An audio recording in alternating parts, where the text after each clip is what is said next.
everyone, I'm Ian, and I'm gonna play Super Princess Peach on my pink DS Lite because I'm a grown man and you can't stop me.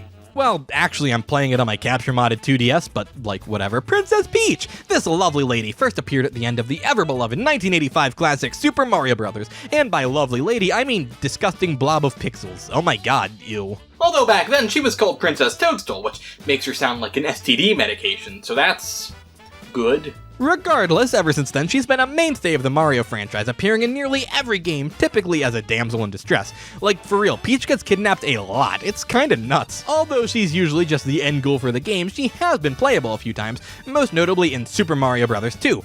Sort of. Technically, that was actually just Mario dreaming, so you were really playing as him laying in bed imagining that he's Peach, but we don't talk about that. She made quite a splash with players in that game, despite the title screen making her look like a literal zombie, since she could fly and was essentially the game's easy mode, but after that, she wouldn't be playable in a main series game until Super Mario 3D World on the Wii U, and she has not been playable since then, not counting spin-offs like Mario Kart. Needless to say, as such an important character, Peach definitely deserved her own spin-off title. I mean, she had the Princess Toadstool Castle Run LCD watch game, but that sounds more like something you give to children to punish them.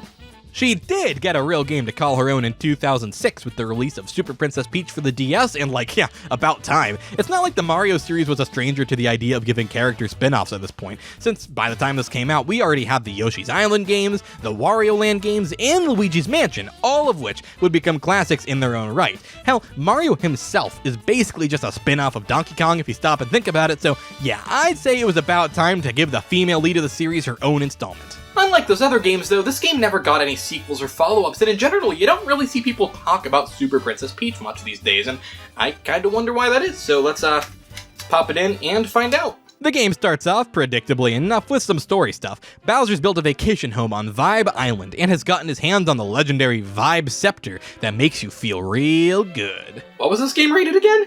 Well, actually, it can make you feel any way the user wants since it controls emotions. Okay then, Bowser's minions use it to storm Peach's castle and, in a predictable but still rather charming twist, kidnaps the Mario Brothers. And a bunch of Toads. I don't really get why they did that part. Peach arrives back from her very conveniently timed walk and is determined to save the day, and man, I love this intro. It's all presented from this overhead angle, which is actually never used again in the game after this, but it reminds me of Mario and Luigi Superstar Saga, and I just really like that game, so it makes me happy. Also, there's this little touchscreen minigame going on the whole time. Ah, it's adorable. Peach teams up with Perry the Parasol, and they rush off to save their friends. Wait, who? You know, Perry, the sentient umbrella, who exists for some reason. Yeah, Toadsworth is just kind of like, yo, take this shit with you, and that's it. He's important from a gameplay perspective, but narratively, he just kind of shows up. Don't get me wrong, we do get lots of backstory for this little bastard. In between every world, we get a story sequence that, over the course of the game, explains how he used to be a real boy, but then he got turned into an umbrella by an evil wizard, and what the fuck does this have to do with Peach saving Mario? Don't get me wrong, I actually really like the presentation of this backstory with Perry and Peach hanging out by the fire. It reminds me of Rosalina's storybook in Mario Galaxy, except, you know, about a dumb umbrella. Kinda wish the story focused on Peach, though. Like, the game was literally titled Super Princess Peach, not Super fucking Umbrella, I don't know. Obviously, you do save Mario and Luigi in the end, but by the time I did, I almost forgot that was even the story. The focus is taken away from Peach so much and just given to Perry, and I'm sorry, but who cares about Perry? That is super annoying to me. Whatever, though, it's not like I play games like this for the story anyway. As long as the gameplay and level design is good, I'll be happy. Well, it certainly is a Mario spin-off, that's for sure. It makes sure to stand out from the main series, though, because instead of a run button, there's a walk button. Nintendo, just take my money right now! If you think this title is just gonna be baby's first Mario game, then let me tell you, sir, you are basically right. The gameplay here is very much cut from the same cloth as the traditional 2D Mario games, although since New Super Mario Bros. Hadn't come out yet, this was the closest thing to a traditional Mario game the DS had when it launched, and the basic structure is exactly the same. Select a level from the world map and engage in some 2D platforming shenanigans with familiar gimmicks like pipes scattered all around, much like other Mario spin-offs like Wario Land or Yoshi's Island. Those games set themselves apart from Mario with different gimmicks and abilities, and that is very much the case here as well. Peach doesn't kill enemies just by jumping on them. Instead, doing that stuns them and allows them to be picked up and thrown, much like in Mario 2, which is appropriate enough, I suppose. Other than that, Peach's basic moves mostly revolve around Perry. By default, she can just whack enemies with him, but after getting a few upgrades, she can use him to ground pound, glide, and shoot lasers. Holy shit. It's a basic moveset, but one that I think more than does the job. The rest of Peach's moveset makes up the game's main gimmick, the Vibe system. These are abilities Peach uses by utilizing the overwhelming power of her emotions? That's not very progressive. Uncomfortable, but hopefully unintentional sexism aside, this is actually a pretty cute mechanic. Peach has 4 vibes that she can utilize. Joy, which lets you spin around in a tornado and fly about. Rage, which causes Peach to erupt in flames that kill enemies on contact and burns down wooden bridges. Gloom, which causes Peach to run faster and cry a frankly disturbing amount of water, like for real, she must be hella dehydrated. And finally Calm, which will refill your health bar. These don't have unlimited usage, of course, since all of these abilities drain the vibe meter located below Peach's health. You can refill it either by collecting these blue gems or by... oh god. Peach just absorbs the enemies! Yeah, I know Perry, the umbrella, is probably contributing to this in some way, but she's the one who gets the energy. Peach is just straight up eating these guys! Why? Why the hell is that a thing? When Yoshi eats enemies, it's fine because he's, you know, a dinosaur. Peach is just a regular-ass human lady. That's a fucking war crime. At least it makes mechanical sense, like scooping up enemies and absorbing them or throwing them has a really nice rhythm and flow to it that makes enemy encounters, as simple as they are, a lot of fun.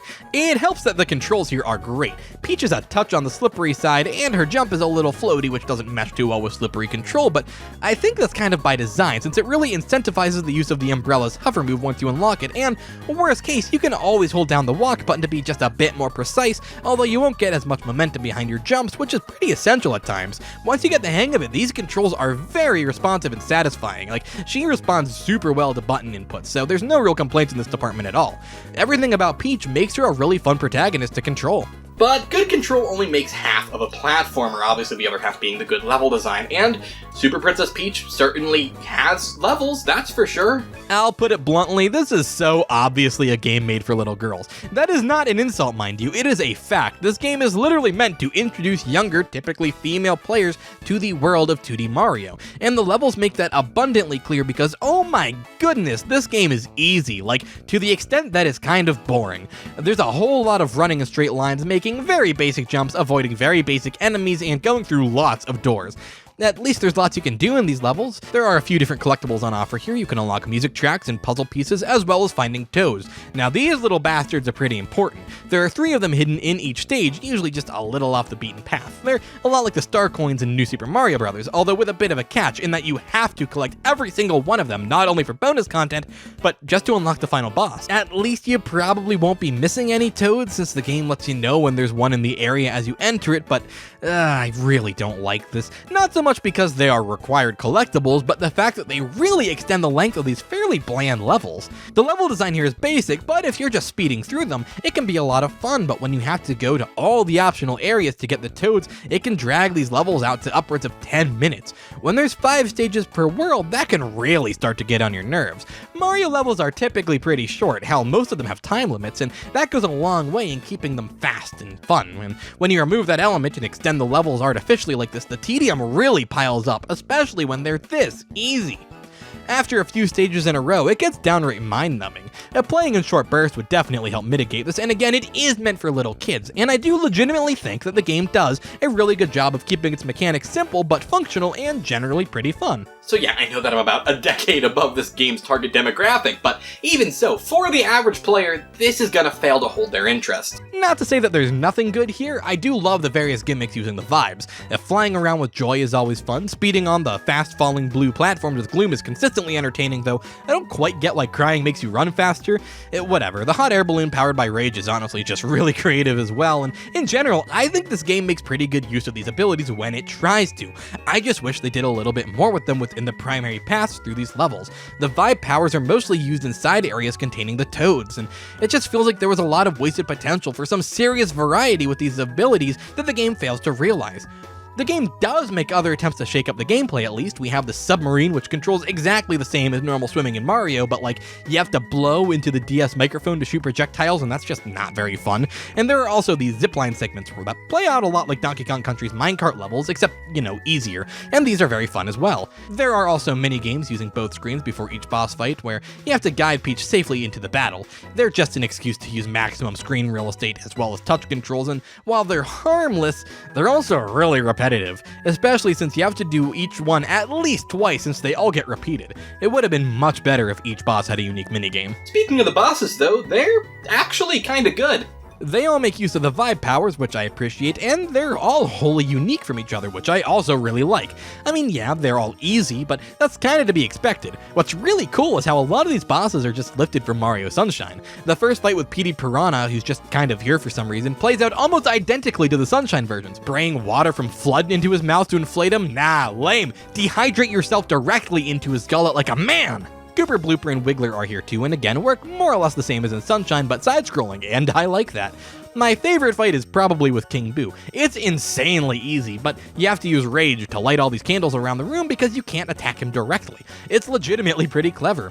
Unfortunately, the final boss isn't quite as impressive. It starts out kind of fun, just whacking the shit out of Bowser. I like this part a lot.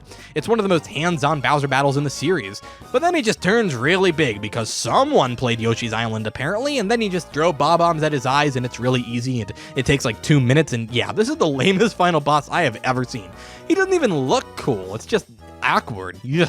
So yeah, the gameplay is objectively fine, it's solid, it's well built, but again, I'm outside this game's target demographic, and I think it's perfectly fine as an introduction to platformers for younger players, but there just isn't much to chew on here. That being said, it is still a first-party Nintendo game, and as such, it still gets a whole lot right. Like the visuals, this game looks absolutely stellar. It's so incredibly vibrant and cartoony. It sort of reminds me of Yoshi's Island, though it isn't exactly going for that crayon look, more just for straight cartoony, and I think it looks marvelous, especially Peach herself. She may have gotten sidelined in the story, but they did not skimp out on her animations at all. She is super expressive, especially when you're using her vibes. Angry Peach is just my favorite. The bottom screen also displays a more detailed image of her expressing her current emotion, which is very pleasant as well. The victory animation when you beat a boss and Peach just kind of tosses Perry off to the side is great. He looks so upset, I love it. The environments probably could have done with some more original ideas. Despite taking place on Vibe Island, these levels have the exact same grassland, desert, lava, whatever tropes from the typical Mario games, but hey, the execution is great, and it's not like we were flooded with 2D Mario at the time, so I think I can give it a pass.